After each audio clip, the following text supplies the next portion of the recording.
अस्सलामु अलैकुम रहमतुल्लाहि व बरकातुहू। जी, ये जो मेरा हलाल स्टॉक टेक्निकल एनालिसिस का जो कंटिन्यूएशन है, जो प्रीवियस वीडियो का, जो कि किस तरह से हम रिस्क मैनेजमेंट करना चाहिए हलाल तरीके से स्टॉक्स में इन्वेस्ट करते वक्त, तो उसी का ये कंटिन्यूएशन पार्ट है, पार्ट 2। तो इसमें मैं प्रीवियस वीडियो में मैं बताया था कि आपको 3 हिस्सों में, 3 या 4 हिस्सों में जो भी अपना इन्वेस्टमेंट अमाउंट है उसको बांटना है। उसमें से 3 हिस्से, अगर आप 4 हिस्से बनाए हैं तो उसमें से 3 हिस्से को आप इन्वेस्ट करेंगे, एक हिस्से को आप होल्ड करेंगे। मान लीजिए आप 3 हिस्सों को आपने इन्वेस्ट कर लिया है, तो ज़रूरी नहीं है कि आपको जितना भी जो कि आप 3 स्टॉक्स में जो इन्वेस्ट किया है वो हर स्टॉक अपने ही डायरेक्शन में ही जाएगा, ये ज़रूरी नहीं है, क्योंकि मार्केट को क्या है हम प्रेडिक्ट नहीं कर सकते, क्योंकि हर दिन कोई ना कोई न्यूज़ेस रहती है जिसके वजह से कोई ना कोई स्टॉक में कुछ ऊपर नीचे हो सकता है। मान लीजिए आपका 3 स्टॉक सेलेक्ट किया है, उस 3 स्टॉक में से कोई 2 स्टॉक आपके जो एनालिसिस किया है उसके तरफ बढ़ जाए, अगर एक स्टॉक जो रहता है वो क्या करता है, ये क्या 2 स्टॉक रहता है वो आपके एनालिसिस के जो एक्सपेक्टेशन है उसके अगेंस्ट में चला जाता है। तो आप कोई भी एक स्टॉक सेलेक्ट करते हैं क्योंकि वहाँ पर आप 5 से 10% मुनाफा कमा के बाहर निकलें, तो ये एक स्टॉक ऐसा होता है कि वो उल्टा क्या करता है 5 से 10% माइनस हो जाता है।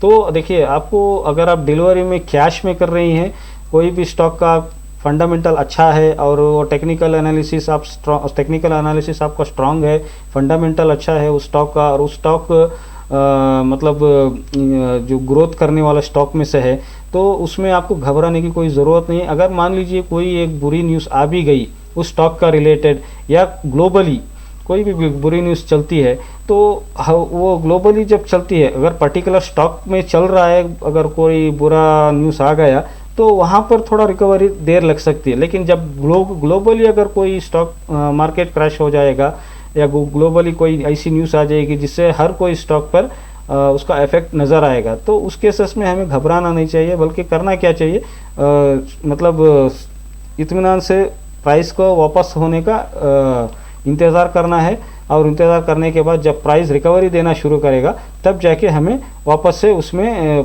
वापस हमारा जो पैसा है उसमें वापस हम प्रॉफिट में आ सकते हैं। तो उसके लिए देखिए, अगर आप मान के चलिए कोई आपका उसमें से 1-2 स्टॉक क्या करता है कि अनफॉर्चुनेटली वो आपका एनालिसिस के अगेंस्ट में चला जाता है, तब क्या करना है, वो जो बाकी आपका जो 25,000 रुपये जो अपने लिए बचा के रखा है, उस 25,000 में से वो जो पर्टिकुलर स्टॉक 1 या 2, तो वो जो माइनस होता जा रहा है, मान लीजिए कि आपका, जैसा कि इसी ट्रेंड का मैं अगर आपको प्रीवियस में जाऊंगा, जैसे कि इन्फोसिस में, तो यहाँ पर अगर आपने समझ लीजिए कि स्टॉक क्या करेगा, आपका कैंडल डेली का, मिसाल के तहत मैं बता रहा हूँ, एक कैंडल डेली का इस पर्टिकुलर रेंज के नीचे क्लोजिंग दे दिया, मान के चलिए क्लोजिंग दे दिया, आपका जो इन्वेस्टमेंट है तीनों टाइम का वो इसी रेंज के अंदर है, और आपने स्टॉप लॉस नहीं रखा है, तो और वो आपका टोटल इन्वेस्टमेंट के मुताबिक आपका जो स्टॉक एक्सपेक्टेड है वो अराउंड 3% या 5% या इवन 10% भी चला गया, तो आपको घबराना नहीं है, बल्कि आप इत्मीनान से रहें। और जब भी जो भी स्टॉक में इस तरह के ख़राब न्यूज़ आते हैं तो वो स्टॉक के ऊपर उसका रिफ्लेक्शन रहेगा।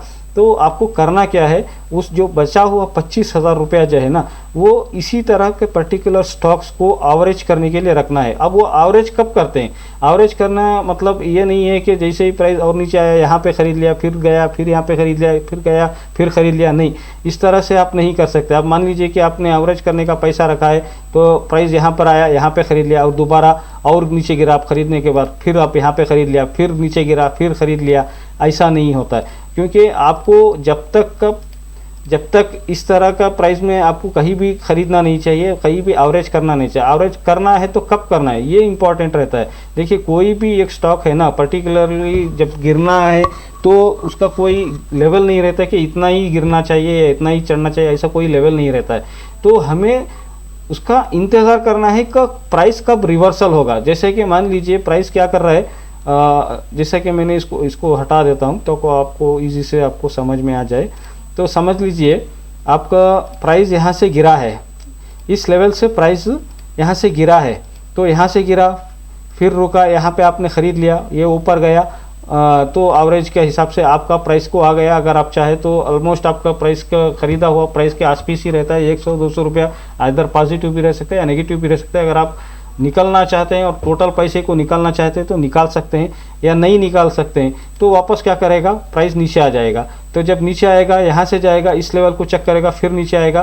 तो इस तरह से ये कंटिन्यूएशन होता रहेगा।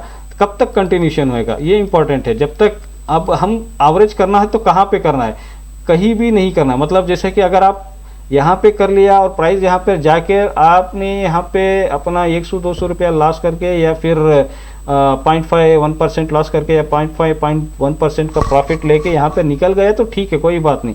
अगर आप नहीं निकला बाय मिस्टेक, या आप वेट करते रहे कि और ऊपर जाएगा जाएगा बोल के, वो नहीं गया और क्या कर दिया, प्राइस ने गैप अप डाउन या कुछ भी होके प्राइस इस लेवल के नीचे भी आ गया, तो दोबारा जब यहाँ पर जाएगा आप इस तरह के केसेस में आप एवरेज यहाँ पर नहीं करेंगे। क्यों नहीं करेंगे, क्योंकि प्राइस आपका अभी फिलहाल डाउन ट्रेंड में चल रहा है। जब तक ये डाउन ट्रेंड का कोई मतलब एंड नहीं मिल जाता तब तक आप इसमें खरीदारी नहीं कर सकते।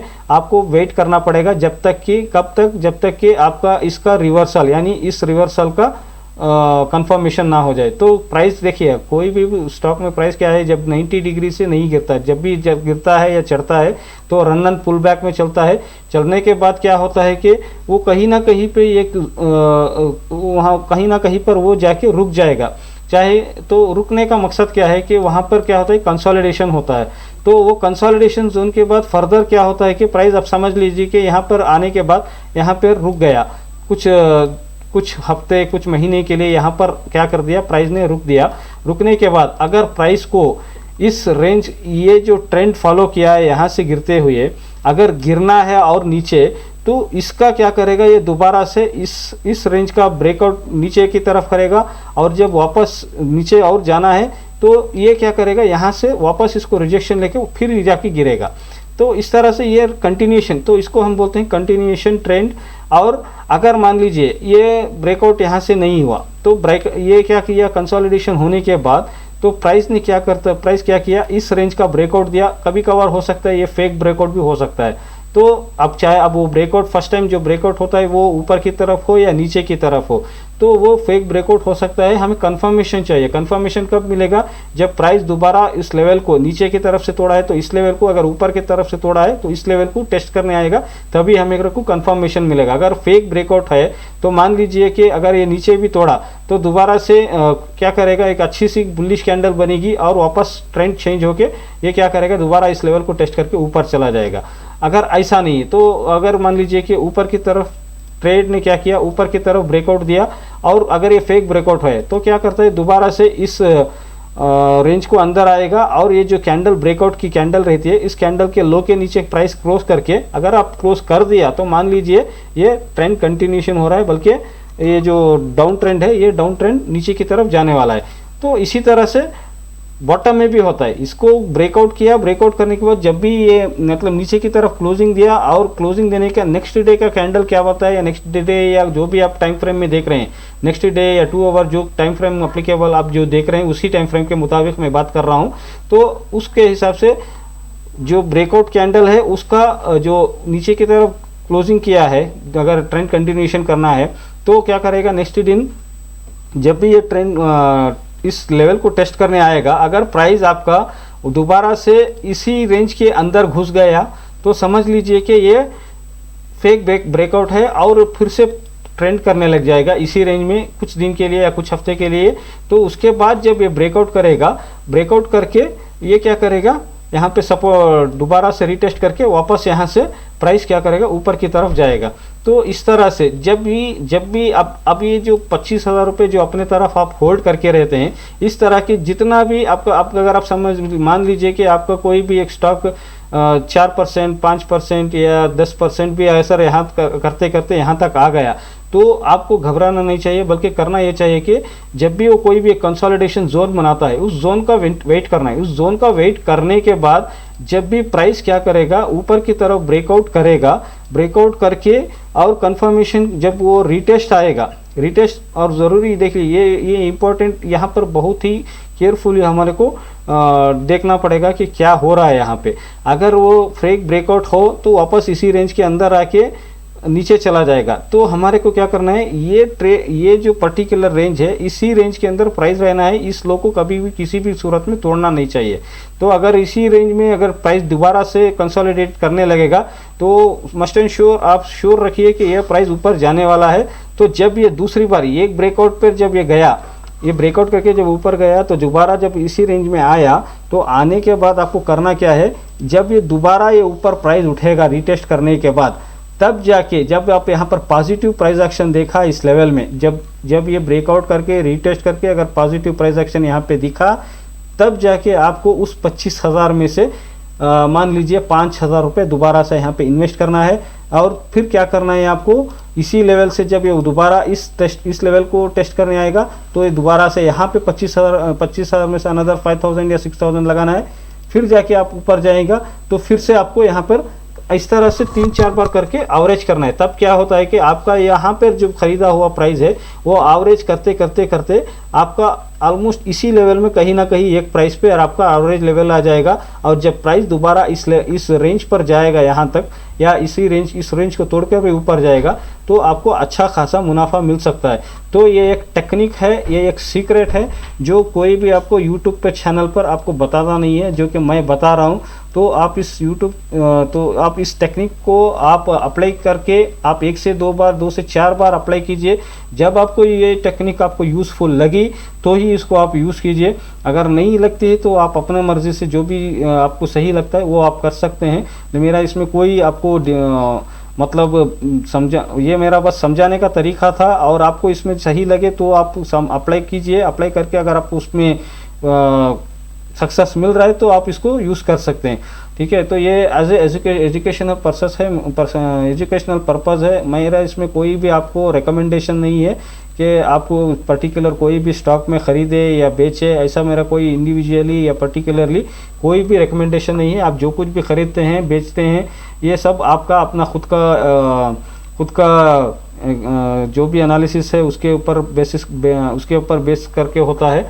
और मेरा इसमें कोई पर्सनल इंटेंशंस नहीं है। तो चलो बने रहिए इस मेरे यूट्यूब चैनल हलाल स्टॉक टेक्निकल एनालिसिस पे, और यूज़फुल और भी बहुत सारे यूज़फुल कंटेंट्स के लिए मेरे इस यूट्यूब चैनल हलाल स्टॉक टेक्निकल एनालिसिस HSTA को लाइक कीजिए, शेयर कीजिए, सब्सक्राइब कीजिए और मेरे इस यूट्यूब चैनल पर बने रहिए। अस्सलाम वालेकुम रहमतुल्लाहि व बरकातहू।